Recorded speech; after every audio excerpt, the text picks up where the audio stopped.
এখন বাজারে কম বেশি সব জায়গাতে সজনে ডাঁটা পাওয়া যাচ্ছে। আর আজকে সজনে ডাঁটা রেসিপি করব। আসসালামু আলাইকুম, আপনারা সবাই কেমন আছেন?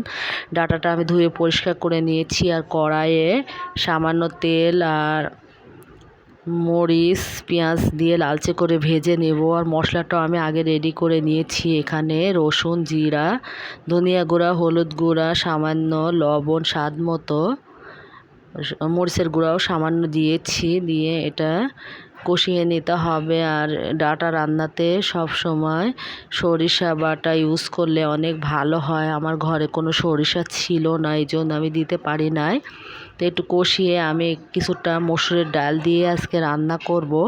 যেমন ডালটা ধুয়ে ডাঁটার মধ্যে দিয়েছি। আর আমার শরীরটা ততটা ভালো না, ঠান্ডা লেগেছে, এই জন্য ভয়েসটাও ভালো আসবে না জানি। তো এখানে আমি ডাঁটাটা কষিয়ে পানি বেশি করে দিয়েছি যেন ঝটপট রান্নাটা খুব সহজে হয়ে যায়।